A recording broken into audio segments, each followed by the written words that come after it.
Masu kallo da sauraron wannan tashar tamu ta talabijin ta Equity TV da ke yada shirye-shiryenta a zangon StarTime kan mita 133 da ke birnin Kebbi a tarayyar Najeriya. Assalamu alaikum. Barkanmu da haka kuma muna muku barkanmu da sake kasancewa da ku a wannan shirin namu na siyasar mu a yau. Shirin siyasar mu a yau, kamar da al'umma kuka sani, shiri ne da kan duba al'amuran gaba ɗaya da suka keɓance siyasa, kama daga matakin ƙaramar hukuma, jiha da ma ƙasa baki ɗaya, domin jin inda aka kwana da inda aka tashi da ma inda za a je. Haka kuma shirin yakan baiwa 'yan siyasa dama shigo domin bayyana manufofinsu daban-daban ta fannin siyasa. Kamar yadda muka gaya muku, shirin mukan ɗauki maudu'ai daban-daban ne a duk mako, mu kuma gayyato 'yan siyasan da masana kan siyasa da 'yan jam'iyya da kowa waɗanda suka keɓanci siyasa domin tattauna muhimmin maudu'in da muka ɗauko mu tattauna a kai. Sabon shiri ne a yau. Sunana Abdulrahman da ke jagorantar wannan shiri.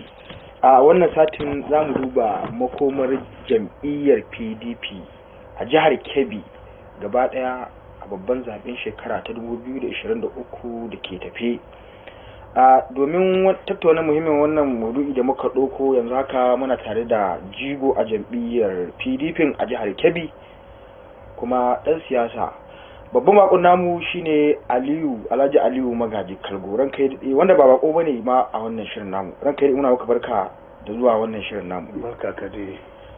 A ɗan jam'iyyar PDP kake, bayan da jam'iyyar PDP ta kammala dukkan zaɓukanta na fitar da gwani a Najeriya, yanzu kallo ya koma sama ta fuskar kallon yadda za a tunkari wannan zaɓe na shekara ta 2023 da ke ta matsowa. Zuwa yanzu bari mu ɗau jihar Kebbi, waɗanne shirye-shirye ne jam'iyyar PDP ta yi na tunkarar wannan zaɓe? A'udhu billahi minash shaitanir rajim. Bismillahir rahmanir rahim. Assalamu alaikum wa rahmatullahi ta'ala wa barakatuhu. Alaikum salam. Siyasa demokradiyya ce. Siyasa abu ne mai ba kowa yancin shi, ko kana karami ko kana talaka ko kana dattijo. A halin da ake ciki, siyasa ta nuna alƙibla, domin inda an ka hito PDP an nakasa ta, an walakanta ta, amma Allah cikin iko ne da shike an ce Allah ɗaya ne, gaskiya ɗaya ce, komai ta daɗe za ta bayyana. Yau ta jam'iyyar PDP ita ce mutane ke wa tururuwa zuwa su ga cewa ta koma kai ga nasara. Don mi? Don gaskiyar da an kawo ya can baya da ta yi, to shi ne zai kai ta ga nasara insha Allahu 2023. To zuwa yanzu to da aka kammala zaɓukan nan na fitar da gwani, a waɗanne shirye-shirye jam'iyyar ta yi na tunkara shi wannan zaɓe na shekara ta 2023 da ke tafi? Shirin da ta yi insha Allahu ta yi shi na zaƙalo cintacci jajirciri waɗanda al'umma ka so ba bisa ga ra'ayi ba.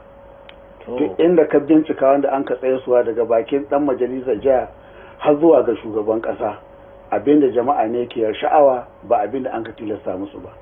Don haka duk abinda ka ce kana so, to sai inda ƙarfin ka ƙare. Wannan jam'iyyar taku ta babbar adawa a Najeriya yanzu PDP, wato don aka dubi wato tsawon lokacin da ta kwashe tana shugabancin Najeriya shekara 16 insha Allah, har ta zo ta sha kayi a shekara ta 2015, haka ma a 2019. A lokacin an ce wannan jam'iyya, wato duk wasu matsaloli da ƙasar nan suke ciki a halin yanzu, wato ita ce ta da su. Matsalar tsaro daga PDP ne aka gani, matsalar tattalin arziki daga PDP ne aka gani, waɗannan gada suka yi. Matsalar yaƙi ci hanci da rashawa da ke addabar ƙasar nan da duk wasu matsaloli, an ce a jam'iyyar nan taku wato aka gane su ko aka gada su ko suka fara tsirowa. Waɗannan an sari daji ne suka haula, ba kamar yadda ake faɗi ba. Aka gani cewa wannan abun 'yan Najeriya ba su mance da shi ba, za su iya komawa su zaɓe ku a shekara ta 2023. a alhaƙiƙanin gaskiya ba haka abin yake ba. To domin da gaskiya ne shekara 16 ta yi tana mulki, abc shekara 8 tana mulki, da batun pdp babu shi a najeriya.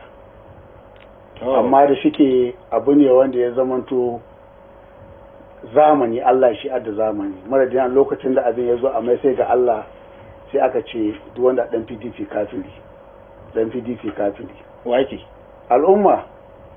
domin lokacin nan gudu na jagoranci da zarar kana PDP an shika musulunci, to sai gashi Allah da iko ne shekara 8 APC ta yi, shekarar nan 16 ta PDP ta yi shekara 24 agadi aka kama shekara 24 na APC ta tana mulki, ba shekara 8 sai tana mulki ba, saboda irin wahaloli da masihu duk abin da aka yi yalonka dori iyaka fa waɗanga abubuwan wuri gare su keɓaɓi na yau sun zama ruwan dare.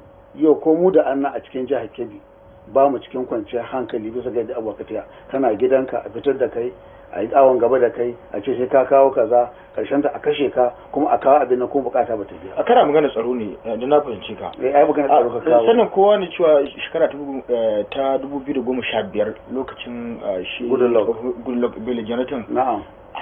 Ba mai da suka dinga tashi a majami'u, a masallatai, a wuraren shakatawa al'umma.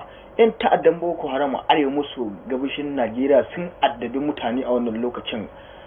Gashi abubuwa an kan samun kwaci hankali a wancan lokacin. Ba ka ganin cewa wato wannan abun ne ya kashe ku zaɓe, ko kuma da kake magana cewa yasa ku faɗi zaɓe a wancan lokacin? Ka san komai na da sanadi. Kafin a yi Boko Haram an yi mai tatsi ne. Ina zuwa ai mai tatsi ne abu ne wanda ya zama to ya zo an samu rudu kwarai a ƙasar Najeriya musamman na arewa.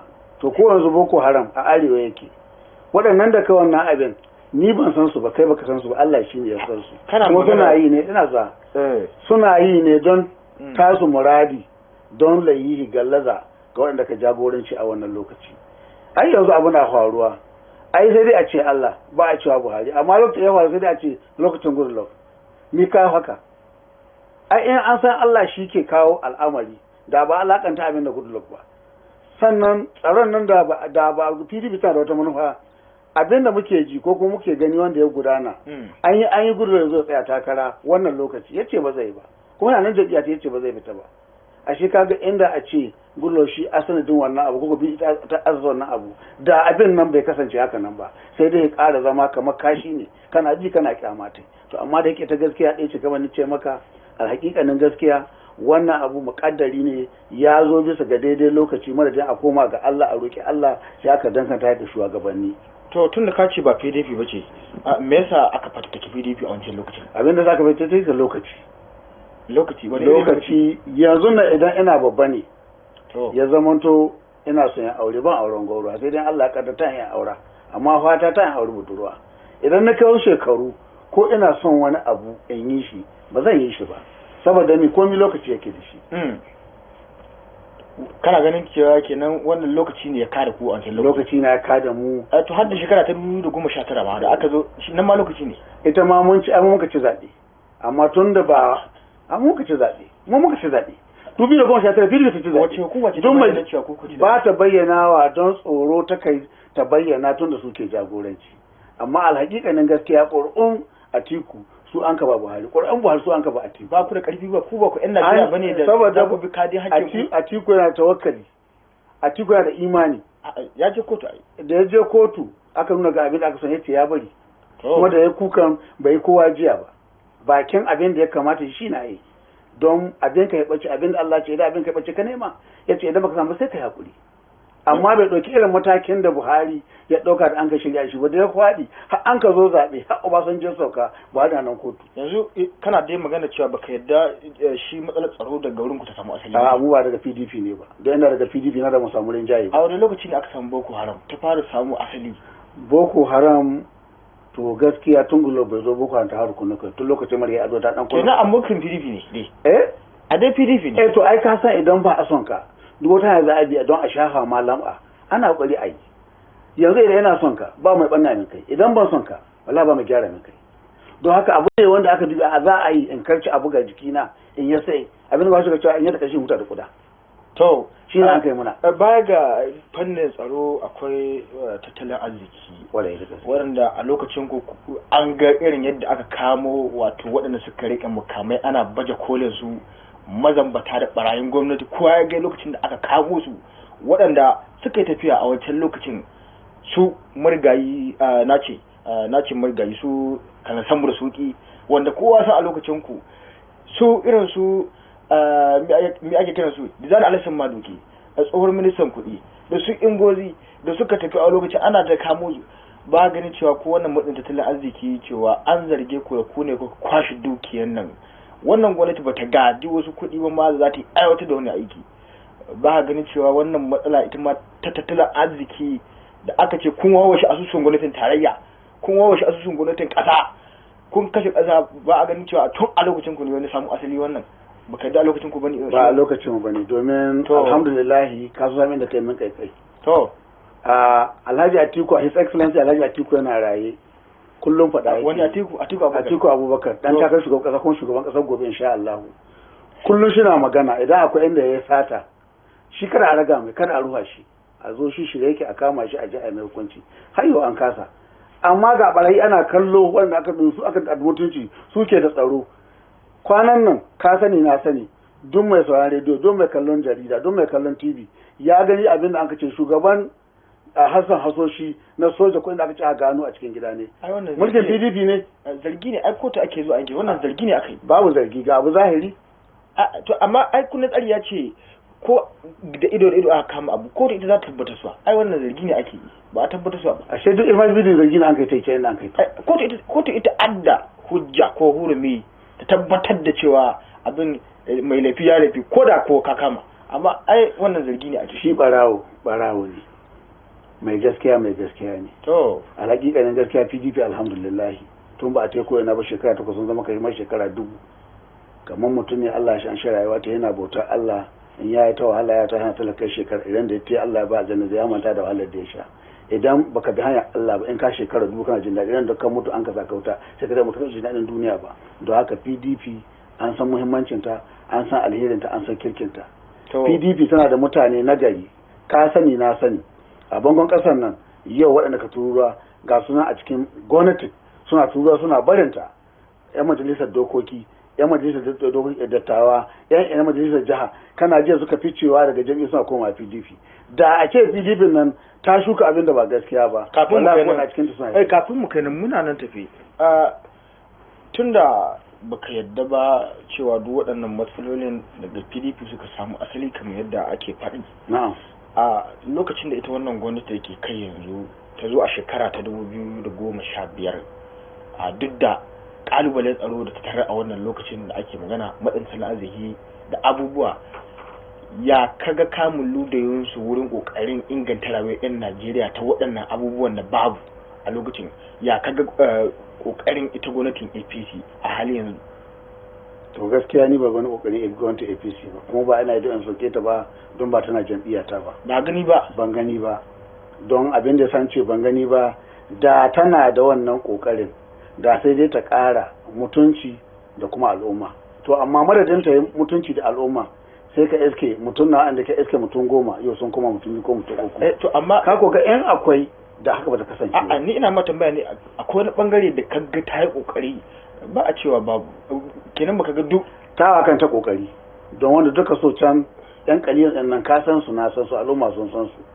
Ina tabbata ma waɗanda sun ka sun ka ba da dukiyarsu don su ga an samu nasara, yau su ne gaba ga jayewa suna koma ba su ce komai ba su yi Allah isa ba, iyaka sun dace sun bar wurin saboda babu wanda ake son kajiya. To kana magana ba ta yi kokari ba, majalisa siyasa na yaba mu wannan gwamnati ta wasu bangaruka, a bangaren wato samar da aikin yi.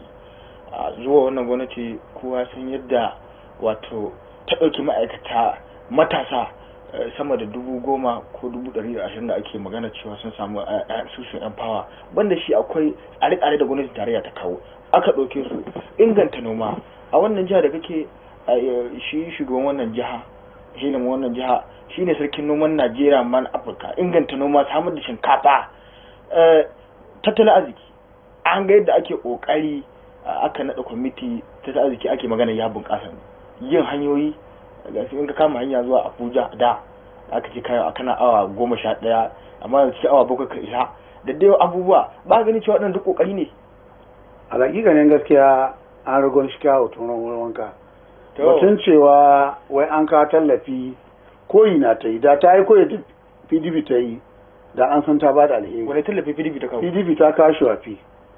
Ni kenan na zama shugaban shuwafi na kalgalo gama. Shuwafi ai ba na matasa bane. Ai na matasa na domin abin da an kace a neman matasa su samu aikin su yi duk wata kowane matashi Allah ɗaya yake ji babu wanda aka ba kuɗi a hannu ne. Shuwafin da kake jagoranta a wancan lokacin mutum nawa suka samu aiki a kalgo? A kalgalo gama kowane wata ina bai mutum 147 kowane wata. A kalgo kowane wata kuma duk local government da a Najeriya kowane wata gare ni Aliyu Magaji Kalgo na san ana biyan mutum 147 waɗanda kowane wata ana ba su 10,000 ko Allah ɗaya suke ji. Kana magana shuwafi. Na'am. Kace mutum 147 a Kebbi State kowace local government. Yan kalgo suna kallon ka ba. Matasa yan kalgo suna kallon ka. Kuma sun sani. To. Security ta sani. To. Both SS, police da civil defense. Su muke aiki don lokacin nan mun raba aiki mu kashi 3 akwai wanda suke wajen security akwai wanda suke wajen tsaftace muhallin gari to baya ga shuwafi muna magana ayyukan da wannan gwamnati wato kace wato kwaikwayo ta yi amma bai tasiri ba kamar empower a duk duniya an san empower bai karfi ba kamar empower na wannan gwamnati aka sani ta ba da wannan tallafin kana magana bari mu faɗo bangaren noma duk a kokarin wannan gwamnati gwamnan jihar ka shine sarkin noman Najeriya wanda ma har aka ba shi lambar girma a Afirka wanda jihar Kebbi ina ga a Najeriya tana ɗaya daga cikin jihohi wato da suka fice wannan duk a wannan gwamnati a wurin samar da shinkafa ba su ganin cewa ma wannan ci gaba ne gwamnati ba ta yi kokari fannin noma ba alhamdulillah da yake kullum aka yi magana shi shugaba ne kuma ba a so a walakanta shugaba amma alhaƙiƙanin gaskiya an ba shi wannan da yana matsayin gwamna ba matsayin yana masaukin noma ba karin katse mahajiri akwai gwamnoni 36 a Najeriya kuma duk ana zama a jihar su ba ɗauko aka ba su ba sai shi ka san waɗanda jihohin da aka magana 36 babu inda ya kai Hodama Kebbi babu inda ta yi kamar Hodama Kebbi inda aka noma don haka noman nan duk abin talaka sun ka noma nashi na don shi a shugaba duk a kokarin inganta noma akwai ma tarikitu a karamar hukumar kar aka don inganta noma ne aka kawo aka raba mutane to gaskiya ni ina dai cankan su amma dai ban san amfanin su ba ina ganin su ina ta wuce nan bisa inda duk ina cankan su sannan ni ban ga wani wanda an ka bawa gari na wanda aka ga tarikitar noma an bashi shi je shi noma ko da bashi na kowa amma dai kaga shi wannan dole na a ci wani ya amfana amma ni dai gaskiya Allah bai gwada min ba kai an baka gani ba ni ban gani ba kai ni ban ga ban wanda an ka ba da fitocin da kai magana ka ce kai baka gani ba ina ganin suna wucewa cikin kadda amma ban ga wanda an ka ba a cikin kalgo ban gani ba wallahi to al'ummar kalgo da kuma gwamnati su za su ba da ansa wannan tambayar da kai ko wannan abin da kace ka san ƙarya ta haramun ce ne hudin ce na gani kenan na yaba abin bari mu faɗo nan jihar mu ta Kebbi tunda muna magana jiha ne ya kake ganin kokarin wato gwamnatin ita wannan gwamnati wurin inganta rayuwar yan jihar Kebbi tunda ka ce a ƙasa baka gani ba to bari mu faɗo a jihar mu ya kake ganin kokarin ita wannan gwamnati ta fuskar ilimi da kuma wato ma inganta rayuwar yan ƙasa inganta abubuwa daban-daban ya kake ganin kokarin ita wannan gwamnati APC a jihar Kebbi kokarinta ita ta san abinta don dai gaskiya ni ba ko na kusa garin ko makwabcina ko wani ban san wanda ya san daɗin gwamnati ba ina da ƴaƴa ɗiyan ciki na sun yi digiri akwai wanda shekara 4 da ƙara digiri akwai wanda shekara 3 suna nan yanzu aka su sun kai kusan 10 wani abu ba mutum guda wanda karanta su bale aikin ofis don haka ko an ce gwamnati na kokarin ta ƴaƴan naka baka san kila su yin karatu bane zo su yi amfani su ai ba ana karatu bane kai ko karatu an kai shi da wanda ka jagoranci da ni ainihin na aji aikin gwamnati saboda na san daɗin abin kuma na sa su kuma na tsaye na ga sun yi to amma ana cewa ana tallafa to ni gaskiya ban san tallafin gaba don kullum nika awo to yanzu ita karamar hukumar ka ana magana bari mu ɗau ilimi da yake shine kashin baya da ci gaban kowace al'umma. Karamar hukumar ka kowa sai an gyara wasu makarantun ne, an saka kujeri da abubuwa, an gyara makarantun ne a jiha, kowa ya gani yadda wannan gwamnati ta yi kokari. Nan ma baka kokari bane a yi renovation, wato dai an yi renovation gaskiya, kuma ni ka san ba da mutunci ne an yi gyara yawa domin ni kan ina ga gidana ga makaranta lalle an zo an sake henti, an dan daddade wasu wurare, an sa siminti an cayi na gani, amma in ga an ɗauko bulo sabo yadda na ga ana gina fresh, Allah bai gwada min ba wannan makaranta. Domin kaga haka kasa ido aka gani, aka ce Sa'idu ya yi mamu ya ta yawa aljannu gida yawa mace zai to ai ashe gidajen nan ba na aljannu ba na abin, ashe na mutane na wanda kaddara za ta sama su zuna amalbar su da yawa akwai su, ka sani na sani. To amma ga gyara an kai, kuma gyaran ga sai an kai shi da aka so, domin su adda lokaci, sannan shi yadda kake da lokaci Allah ya kowa lokaci, don shi ayyo da gobe iya ka dan adam yau wallahi ku sabi da gobe take ciki, don gobe ta Allah ce. To yanzu ita wannan gwamnati da muke magana ta APC, tunda ka ce baka ga wani abu da ta yi ba, babu wani kokari da ta yi wurin inganta rayuwar ma'aikata. An ce gwamnatin nan ta ɗauki ma'aikata a fanni daban-daban zuwan ta, musamman ɓangaren ilimi, ta ɗauki malamai sama da 20,000 da wani abu a lokacin nan ma baka kokari ba ne. To yanzu na ja gare ka cewa an ɗauki malamai domin za ka ja za ka ja ni na haɗa ma abin da na gani zan yi amfani da abin da gani ba wani Allah ba wanda ke tsoron da ubangiji da halicce ni ban gani ba faɗa an yi, don in na faɗi an yi zan zama shaida gobe gaban ubangiji, amma ina jin wai amma ni a kusa garan a gari na ba Allah bai gwada min ba, to ban gani ba, amma na ji an ce an yi, amma ni Allah bai gwada min ba, kuma ban karyata abin da an ka ce an yi. Ka jiya da yake na ji gaskiya an ce an yi recruiting din ni na harka ilimi gidan mu gadar data, don wani har alai koma ga Allah Alhaji Bello Magaji Kalgo babu abin da ya kaso irin harka ilimi akan ɗaya rashin ilimin ya ɗaya daga cikin abin da ya taɓa mai rayuwa ya zama sanadin rayuwa ta koma ga Allah, saboda yadda ya kaso su ba da shawara ga harka ilimi, don inda amintu su Bello Magaji ba a makarantar jika ka dawo, da makarantar jika da ɓanna ya ta kai, kuma ga yin ta ɓanna mai da dama, saboda yaro na gidansu bai san tarbiyya ba, shi tashi da su a gidansu samu abin da ya kaso ya ci, ya to makaranta ya bai ta ba a sani ba, amma yana bodin ita ce za ta nuna lalle yaron kana karatu ko bai karatu. To bari mu duba jam'iyyar ka ta PDP da yake kan lokaci ya shige mana. Mai farin jini mai lokaci gawa ga kowa na tabbatar da yanzu ka tsaye da mutum 1000 rangana yan Allah su ka iske mutum 999. Wannan fatin ma naku da ake magana an ce ya antifati ne suka mamaye shi yanzu haka, domin wasu ne da suka je suka rasa takara a wasu bangare, sun rasa gurabiya inda suke, wato suka yi balagurin dole su dawo wuraren ku. Akwai su ka sani na sani ba sai mun faɗi sunan su ba, ka sani na sani, dan jiha ya sani, yan ƙasa sun sani cewa inda suke sun rasa gurabe ne na takarkarun su, sai suka yi antifati ko suka yi balagurin dole suka dawo wuraren ku. Ana zargin ma wato ɗan jari hujja ne, ba wai ɗan asalin yan PDP ba ne, sun je sun rasa ne suka shaƙorin kuma kuka tarbi alado a kai kuka karɓe su.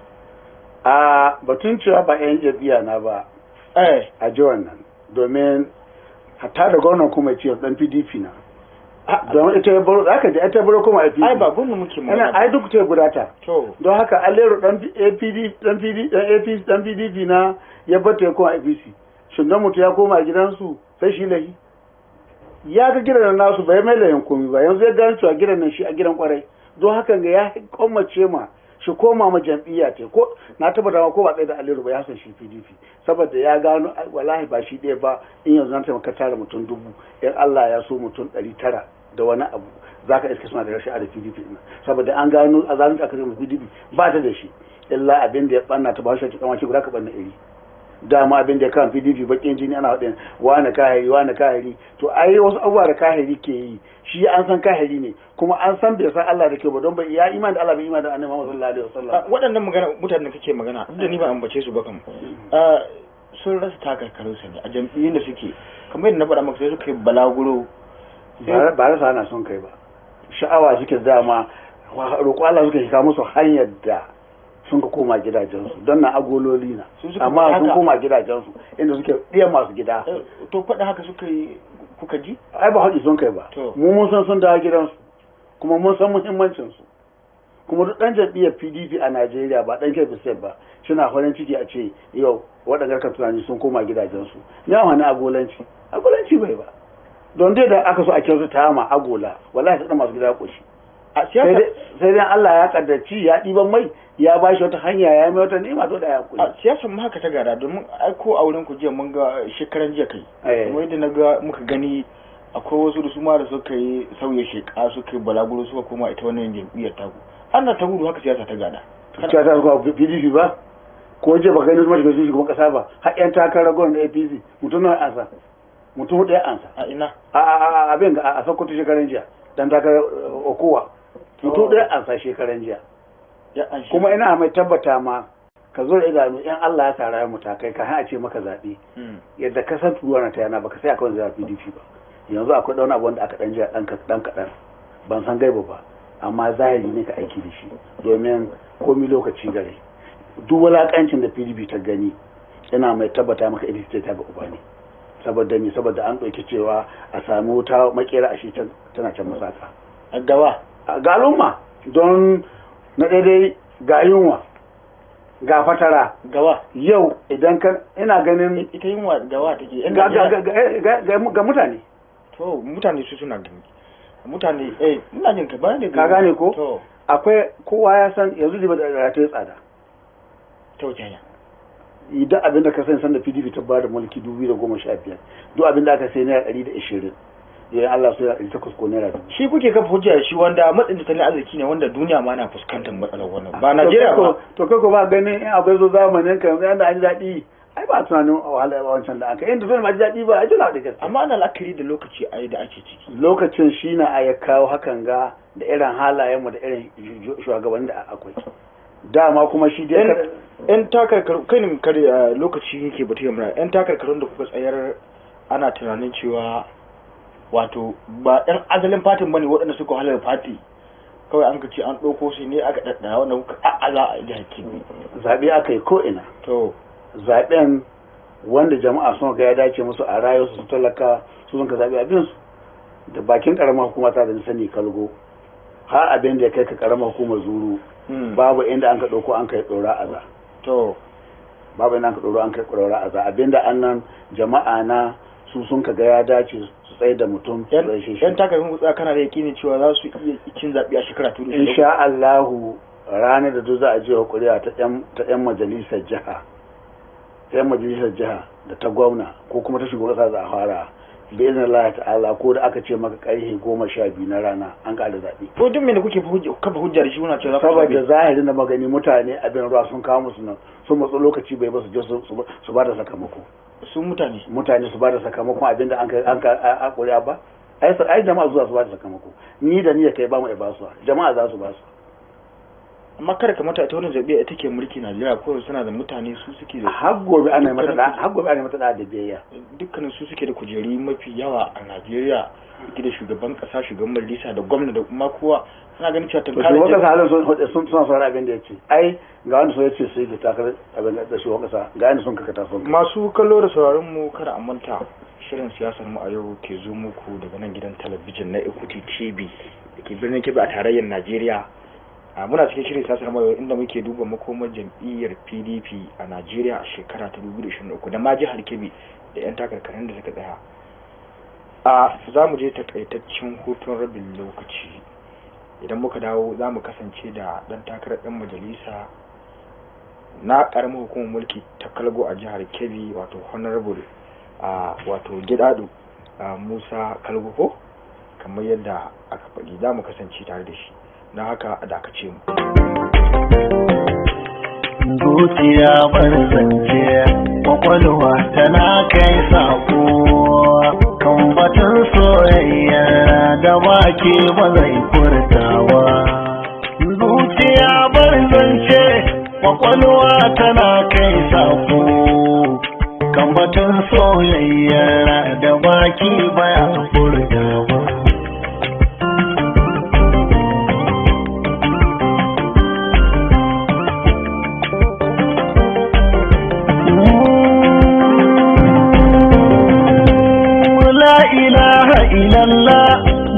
Muhammadun Rasulullahi babu sarki face Ubangiji gwani lillahi mai tudawilin nas da zuciyar su jalla ilahi ya tabara buwayi mukallibul qulub ilahi kasare harshe na daga batun da ba khairi ba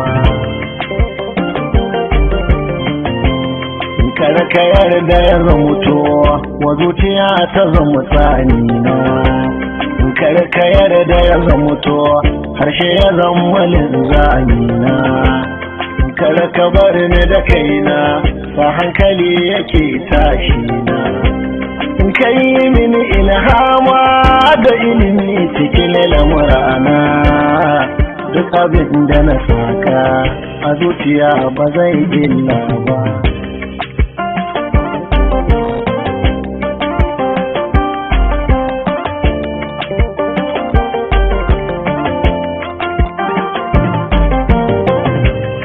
sake-saken zuci na tuna suna damuna kaga hoton zuci da zai fito waje dangina dukkanin kyaukyawa a take zai zamo mummuna dukkanin mai karfi a take zai zamo rauna duk abin da ka kalla muni da kyau ba za ka rabe ba masu kalawar sauraron mu barkanmu da dawowa a wannan zango na biyu kamar yadda muka gaya muku a zango na farko inda muka tattauna da Alhaji Aliyu wato Kalgo dan jam'iyyar PDP kamar yadda muka gaya muku muka ce idan muka dawo za mu kasance tare da dan takarar jam'iyyar PDP na majalisar jiha karamar hukumar mulki ta Kalgo bakon namu shine wato Muhammad Gidado Musa wanda shine tsayayyen dan takarar jam'iyyar PDP na majalisar jiha a karamar hukumar mulki ta Kalgo a jihar Kebbi. Muna maka barka da samun halartar wannan shirin namu. Na godiya masu kallo da masu saurari assalamu alaikum wa rahmatullah. Muhammad Gidado Musa, idan aka ce Muhammad Gidado Musa da farko yana kai tsayayyen dan takara ne al'ummar jihar Kebbi da Kalgo za su san takaitaccen tarihin rayuwarka.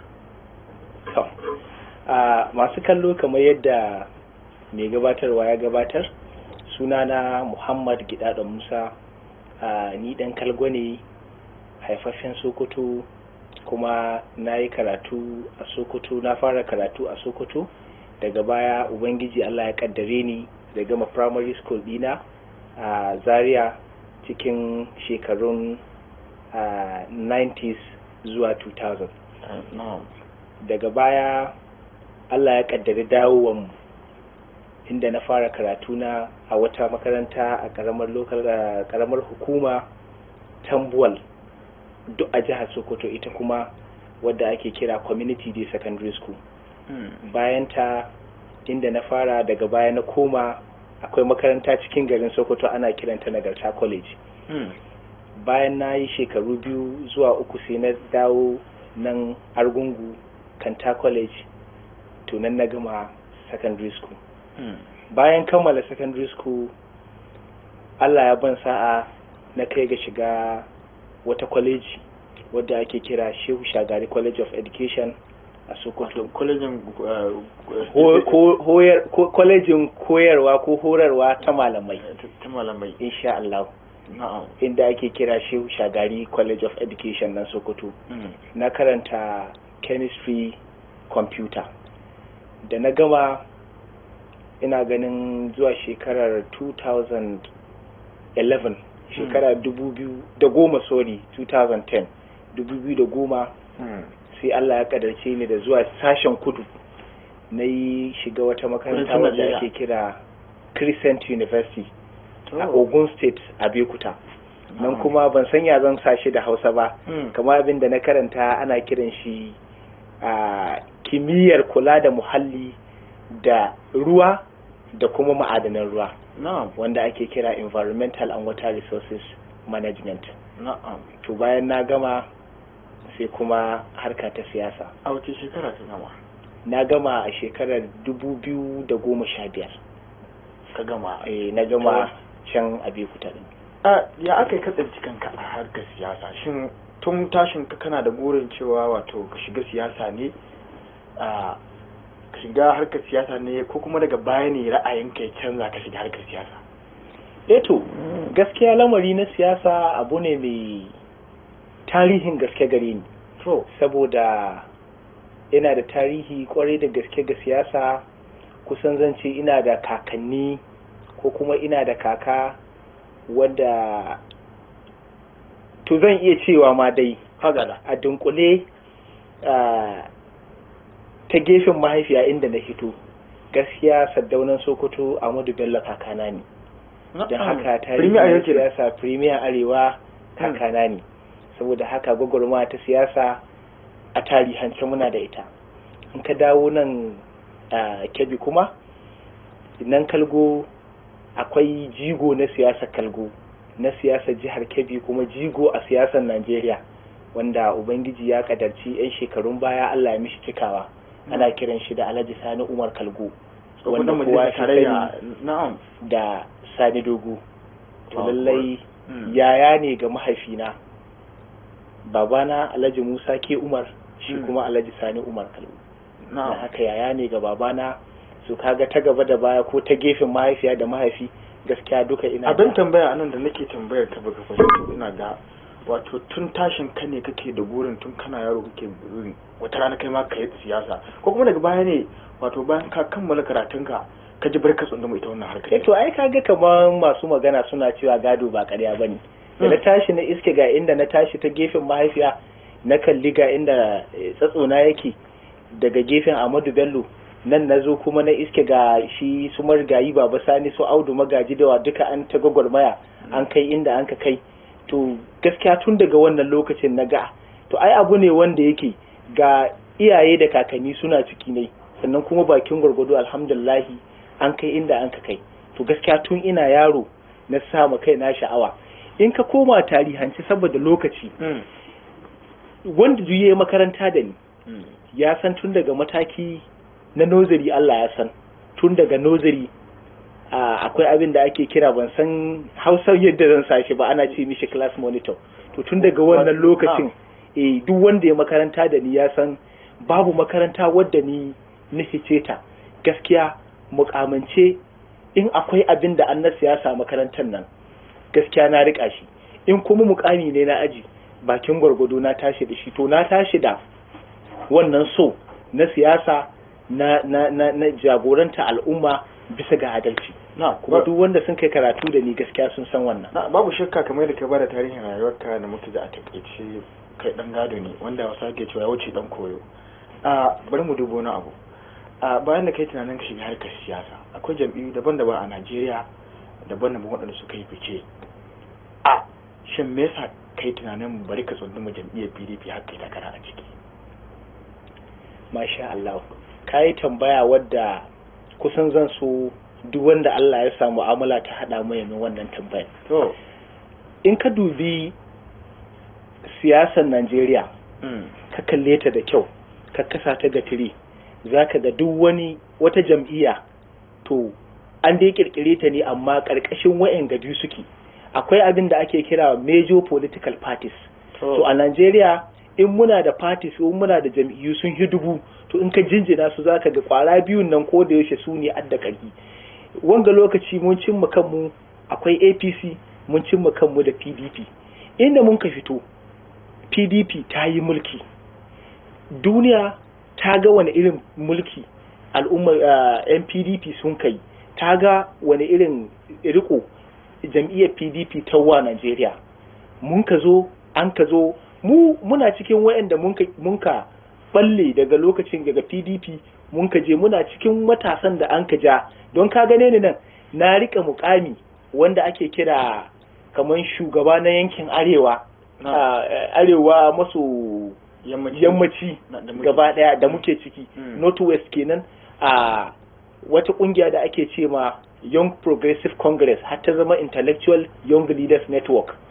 Mun zauna da mutane da zama yadda nake zaune da kai haka, na zauna da Malam Nasir El Rufai, gwamna din Kaduna lokacin na zauna da mariga da shi yanzu haka shi wannan a Tahiru da Bafara tsohon gwamnan Sokoto duk lokacin ana batun kirkira ita APC din mun ji an ka rungume mu an ka shiga da mu APC da sunan za a kawo ci gaba za a tallafa ma talakawa za a rungumi mutane duk da irin waɗannan abubuwan na 'yan siyasa amma daga baya me ya faru duk akasin haka shi mun kai ta gani to sai mun kaga kenan adalcin nan da muka tsammanin a ce APC ga ta PDP da shi maimakon mu je gaba koma baya muka ta koma sai mun kaga to duk ci gaban da ya kamata mu kawo kuma Allah ya san mun yi ta kokarin iyakar yin mu na mutunkari mutanen ga ai gyara mun yi ta kokarin ba da shawarwari maimakon ma a kalla waɗanda an ka ja da su an ka ji sai an ka ga cewa da ai haka nan gwamma ai ta bantalewar tahi to mu shi dalilin da ya sa mun ka ga cewa bari mu dawo fatin mu tsaya a fatin mu jajirce mu takara. Wato idan na fahimce ka kenan a zamanin tarihin siyasar ka wato ka taba zama wata jam'iyya daga baya ne kai balaguro ka kwaso kayanka ka dawo ita wannan jam'iyyar taku kamar da ka ba labari cewa ka zana da su gwamnan jihar Kaduna na yanzu Nasiru Rufa'i da tsohon gwamnan jihar Sokoto wato a Tahiru Bafarawa lokacin da ake batun kirkira ita wannan jam'iyyar da ke mulki a yanzu to sai kuka fahimci wani abu kamar yadda ka ba da labari kenan wato ka taba zama a wata jam'iyya ka ga ba daidai ba sai kai balaguro ka dawo ita wannan jam'iyya. Gaskiya ne. Bari mai da mudiba ita karan kanta rayuwarka wato menene babban gurin da kake son ka cimma a siyasa? To babban gurin da nake son in cimma a siyasa gaskiya bai wuce in kawo ci gaba wanda ya kamata a ce mun kawo ma al'umma ba, bai wuce a ce mun kawo abubuwa waɗanda mun ka rasa ba wanda gwamnatance ya kamata a ce an ba musu. Bari in baka misali da wani dattijo da na sani shekaru masu yawa daga ba. Akwai wani dattijo da na sani in muka yi magana da shi haka ba kude ne can inda ne karatu sai yakan ce muna gyara ba a yi ne da baki, gyara a ƙasar da muke ka shiga ciki a yi gyara da kai ya zama ba daga waje kake ba. Don haka in kana gehe kana ba wanda ka ga ya kamata ya kawo gyara shawara ya ƙi gyara to maimakon ka ci gaba da ba shi shawara kai ka dulmuye ka shiga da kanka ka zama kai na za a ba shawarar gyara ga naka gyaran da kake son ka kawo ga gyararrakin al'umma sai ka buɗe kunnuwa ka buɗe hannaye ka anshi mutane ka saurare su a baka shawarori da kai naka kuduran na gyara da kaka son kai sai ka kawo. To shi dalilin da yasa inda mun ka ga abin gyaran ba ta yiwa don ba a saurare ba a ko son ayi to shi dalilin da yasa mun ka ga cewa ni kudurta mu raina lallai ina son in shiga ya zama a bani shawarori in gyaran da kuma kudura da aggare ni masu kyau ni ma in shiga in yi sa kuduran nawa in gyara da ci gaban da nika so. Baya ga takarar dan majalisar jiha da kake yanzu kana nema ka taɓa takara a jam'iyyar PDP ko a wata jam'iyya dai? Ban taɓa takara ba. Me yasa ka zaɓi bari ka ɗauki ita majalisa a bayan ga akwai kujeru daban-daban na gwamna na kowace me yasa ka zaɓi majalisa? To ai in ka tsaya ka kalli majalisa a wuri ne wanda yake wakilci na al'umma yana kanka. A duk shugabanci wakilta al'umma. Na yadda amma wakilci ai fage ne. Ai hatta da majalisar ai ta kasu kashi uku. Kowane akwai mataki wanda ya kama kowane kake kan shi in ka taka ka hau na gaba sannan akwai na gaba shine majalisar dattawa gaba ɗaya. To mu wanga namu bakin gwargwado dalilin da yasa ne shiga cewa bari in tsaya nan shine wakilci ne wanda ka zama kusa da al'ummarka. Ka san an ce a Bahaushe yana cewa wanda a kusa da wuta ya hijin zahinta. To ni zan baka wani misali kuma ka je kalgo ka tambayi kowa ka ji. Ni nan da ka gani sai in yini ina yawo ƙasa sai ka iske ana kwallo ka gane ni zaune cikin su. Ba ka da abin hawa ne? A'a baban da abin hawa ba magana abin hawa bace, magana ce ta ka tsaya cikin al'ummarka don ka rabe su, don ka ji su, ka san menene kukan su, menene matsalolin mutanenka.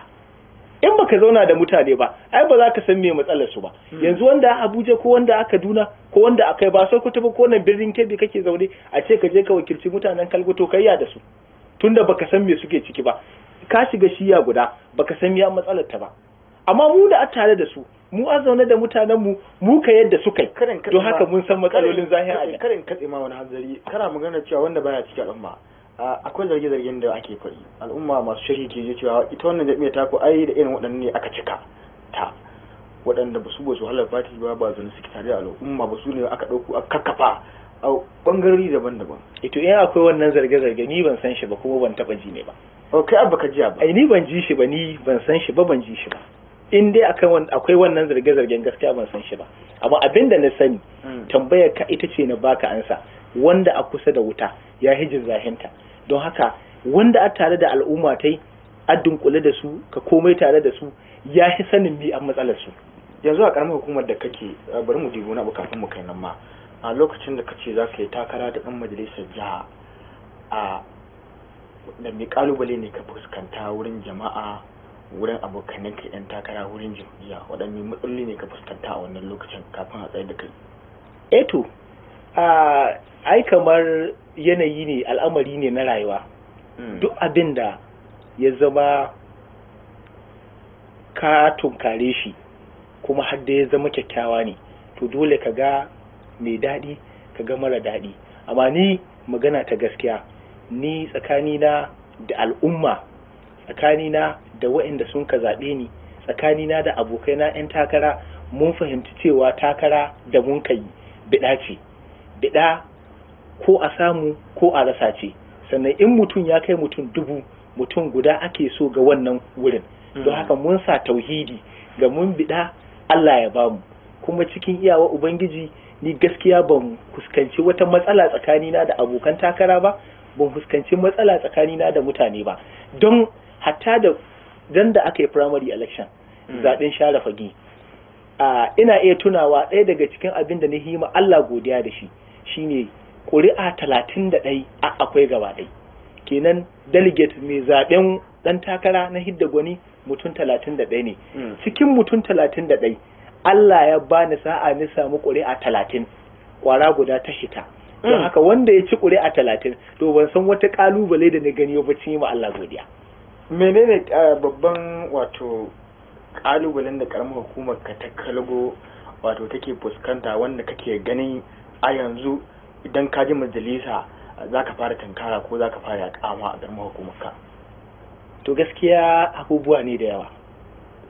Abubuwa ne da yawa. Duk mutumin da aka ce maka ya sa gaba ga son cimma al'amarin da yake son ya cimma na kawo ci gaba, to ka sani akwai al'amura da dama waɗanda ya kamata mutum ya sama gabanai. Akwai abubuwa kamar misalai waɗanda zan baka yanzu. Akwai abubuwan da mutane ba su mai da hankali gare su ba. Yanzu kowace ba Kalgo ba ce, generally ina so in maka magana na ƙasa gaba ɗaya. Yanzu kowace majalisa akwai abubuwan da ake kira committees ga majalisar nan. Committees in nan kamar zan kira ta kamar ƙungiya ce ko kuma masu wakilci ne na wani al'amari waɗanda a cikin wannan majalisar. Yanzu kamar misali ka ɗauko maganar mu ta fannin karatu, akwai committee on education, waɗannan mu a majalisa ƙasa da ta jihohi. Cikinsu za ka iske cewa kowane wakili ko dai ya zama memba ko ya zama ciyaman ko ya zama sakatari mai wakiltar wani abu cikin waɗannan kwamitocin. To sai ka ga ɗaya daga cikin kusakuranmu da su 'yan majalisunmu ke yi shine har mutum ya zama memba na kwamiti ɗin nan har ya ƙare babu wani abu na ci gaba ƙarƙashin wannan kwamiti ɗin da ya zauna wanda ya ɗauko ya kawo mutanen da ya ka wakilta. Ɗaya. Na biyu, mutane da yawa ba su mai da hankali na su san me ake ce ma wakilci ba. Akwai wani abu guda wanda ban san shi ma kaman yadda zan haɗa maka shi ba. Ake kiran shi conflict and resolution. ni ba bature bane to ai ni ma abin nake so in sa da Hausa abin ya dan masu kallon akwai a cikin su yawa to conflict and resolution yanayin rigima da kuma sulhunta ta akwai al'amari wanda kan iya tasowa tsakanin mutum asalin mutum wanda an zaune da ko dai gwamnati ko kuma wata hukuma wadda bai iya tunkara to ɗaya daga cikin aikin ɗan majalisa shine yayi tsaye ya ga cewa tsakanin wannan mutum ɗin wanda yaka wakilta don wakilci ne ya kai da tsakanin kai wanda kaka wakilta da gwamnati ko kuma wannan kungiya wanda wancan mutum bai iya zuwa ya yi kai ne tsaye kai ɗan majalisa ne wanda ido ne ga gwamnati ka tsaya ka bi mai abin nan haƙi ne ya hito wa'annan abubuwan mun rasa su in ka koma kudu shi yasa ka ji na kawo ma magana ci gaba in ka koma kudu ka kalli sashin kwallo wadda mu ban mai da hankali gare ta ba amma ka dubi kwallo ka cokal ka ɗauko ta ka aza zaka ga cewa a wani kwallo kafa kenan kwallo kafa ta bugawa zaka ga cewa wa'anda samari mu wa'anda Allah ya sa mu jarabta son kwallo kuma akwai ci gaba ga kwallon to zaka ga cewa sun kai ga matakin zuwa iske wurin yan majalisun su in ta ci yan majalisun su su yi tattaki su hau jirage su yi ta kasashen waje su je su bi dan musu wuraren da za su buga su inda ake ce ma teams na kwallo su ɗauke su kai su can su rika kansu su rika al'umma to zaka ga yan majalisu suna yin wa'annan abubuwan akwai al'amura tsakanin gwamnati wanda ya shafi gari gaba ɗaya wanda ya kamata a ce aikin yan majalisu ne su ma duk sun yi wa'annan abubuwan so akwai abubuwa da dama harkar karatu harkar wasanni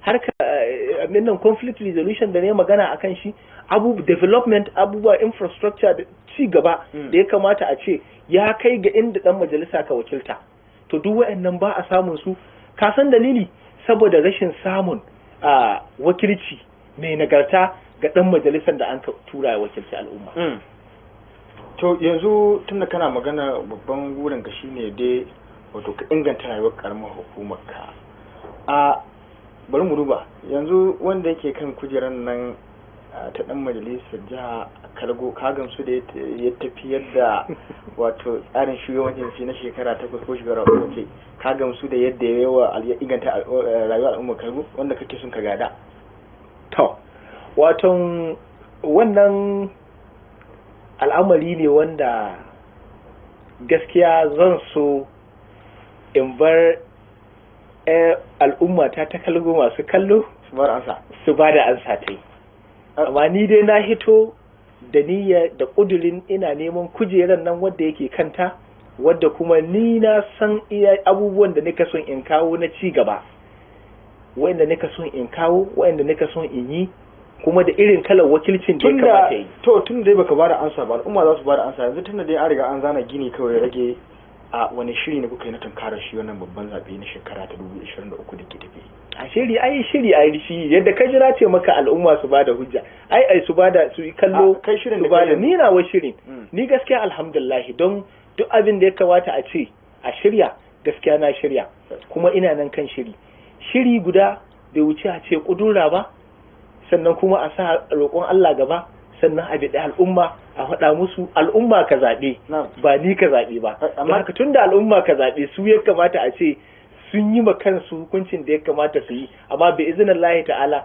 ni na san zaɓe mai zuwa da izinin Allah mun gama ci me kake kafa hujjar shi cewa kana da yaƙini cewa zaka lashe zaɓe a shekara da bare da gaske ina da yaƙini menene kake kafa hujjar shi na cewa kai kake ganin wato ai ka jina baka ansa hujja guda ce shine mulki dai wakilci dai ana yi na yanzu ana kai ne akwai wanda akai ne sannan da wanda zai fito bidatai sannan ni don haka da nike bidatai yanzu a PDP da duk wanda zai bide shi a wani party yanzu sababbin zuwa ne don haka yadda muke da al'ummar mu sannan kuma abin nan kuduran mu da muke gabatar mu da al'umma shi al'ummar mu na Kalgo local government za su yanke hukunci da shi su yi zabe wannan yana hannunsu amma ni na san abin da na shirya, abin da nake da kuduri kan shi, kuma da wanda nake kai na yau da izinin lahi ban da haufi zan ci zaɓe. Menene babban albishirinka ga al'ummar Kalgo idan har suka zaɓi jam'iyyar PDP suka zaɓe ka a shekara 2023?